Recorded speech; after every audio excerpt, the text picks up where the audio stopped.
Hello and welcome back to Inner Peace Place. I'm Karen. We're continuing our talk on channeling, learning how to be a channeler. And in the previous video, we discussed learning or being very aware of why you want to do it. That's extremely important in learning anything, actually. Your wanting or your desire is to find a new skill or develop a new skill. Once you've decided why, you want to figure out what the steps are to being a successful channeler. Now, from experience, I can tell you that channeling is completely related to your state of mind, moment to moment to moment.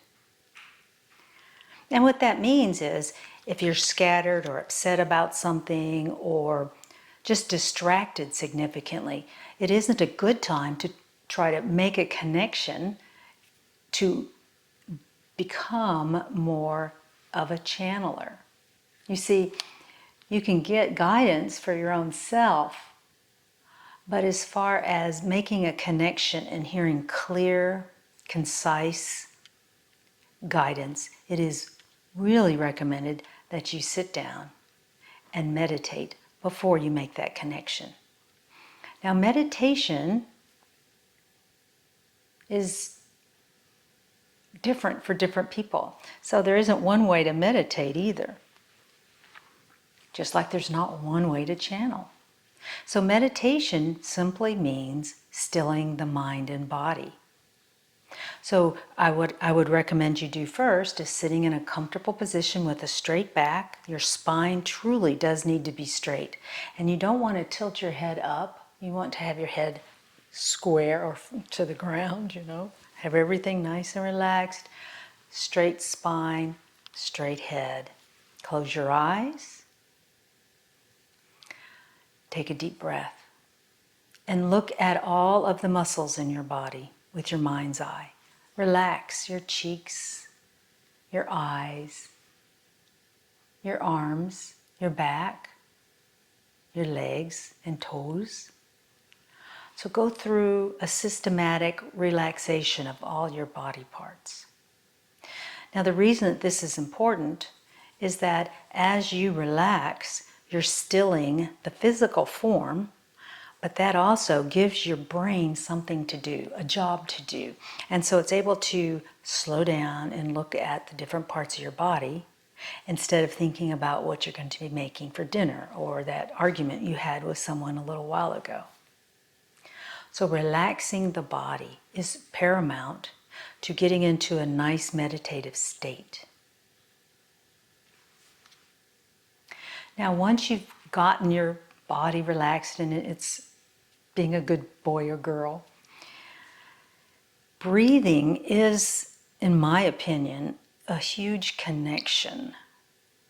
So what that means is that the deep breaths in and out, with every breath you're releasing, and with every intake of your breath, you're grabbing stronger onto that connection. In and out. So the breath is the gateway to relaxing the body and to observing enough of this tiny energy that you can actually make heads or tail of it. I mean, it's really a totally different type of relationship than an earth plane relationship. So, if you meditate consistently, you will be able to find this state readily. You'll be able to sit down, relax, and be there instead of struggling with that mind chatter. Mind chatter can be extremely distracting. And what I try to do when it occurs, it does to all of us, every single person has it periodically, is you observe it. You just let it be a 2-year-old sitting over on the corner playing with their toys and allow them to be noisy, and you check in with it once in a while. You check in with your mind chatter and say, it's okay, things are going well, and then you come back to being focused on your breath. So basically what I'm trying to say is if you don't meditate, it will be very difficult to be a consistent channeler of information from a guide. So when you are meditating and you do open yourself up to guidance, the second thing to do would be to ask for the highest guide available to you. You see, many people say, oh, I'm afraid if I sit down and ask, I'll get some crazy information or guidance from someone or some entity that isn't acting up for the highest good of all. And if you state that intention, and if you have it in your heart that you're wanting goodness, that's what you'll get. Because you are the boss. Nothing can come to you that you don't ask for. So be still, be grateful, and ask for a very strong connection.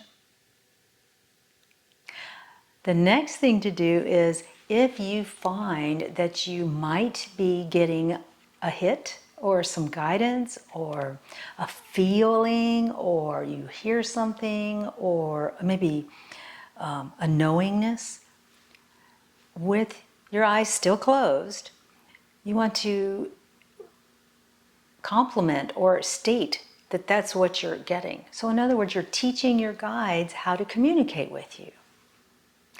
Oh, I just heard this in my head, or I had this feeling on the top of my head, or I know that I should be doing X. You see, when you communicate, then they understand what you can find, because it's all about raising your vibration to meeting theirs. Now, obviously, they're coming down to your vibration somewhat, but the more you can raise your vibration, your core vibration, routinely,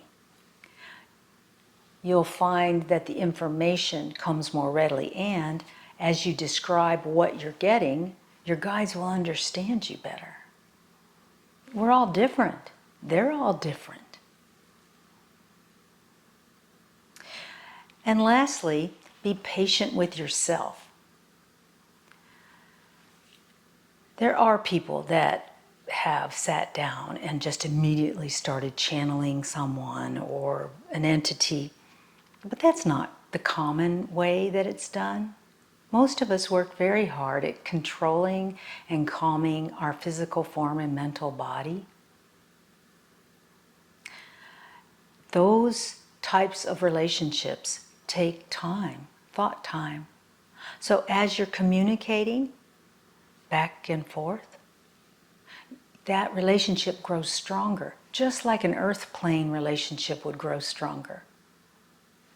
There are times of the day that you may find that you can still yourself better, and that would be the time of the day to sit down and practice in a patient manner. Don't have expectations. Take what you get and grow from every time, every single bit of information that you get. This is something that many of us do, and we find that learning what way of communication is best will also come back to show us in the future. So we can learn how, in this type of environment, I best connect, and how in other types of environments I best connect. It isn't that your guides are leaving you. It isn't that your guides don't care if you're not connecting well or if you don't feel that connection. It just means that the energy is a little bit too busy at the moment and things need to get down into a smooth flow. And lastly, write down what you heard or felt so that you can remember it. Many times when you're in a meditative state, you're in a la-la land, and it's difficult to retain the information that you got. So sit, have pencil and paper ready beside you, and write down everything that you can as soon as you stop your meditation. Some people meditate and then channel. So in other words, you're finished with your meditation, and then you get your piece of paper or your typewriter or however you want to communicate to receive information. Because your body, your mind is flowing in a state of flow, you can more readily hear, and you don't have to actually be sitting still with your back straight, taking your deep breaths any longer. You can actually maintain that connection after. And lastly, some of us are able to connect instantaneously throughout the day. And what that means is that the core vibration of the individual is high enough most of the day that you can get communication or you can understand communication. And so you don't have to prepare yourself. That takes years of experience and years of work. Work is kind of the wrong practice. We'll say it that way, practice. If you have any questions about your channeling abilities, why don't you email me? My email address is in the description box below. It is a very fun activity, and it helps you manage yourself better. Secondarily, you might be able to offer other people assistance, but work on yourself first. Love and light to you and all of your energies, and I'll see you next time. Bye-bye.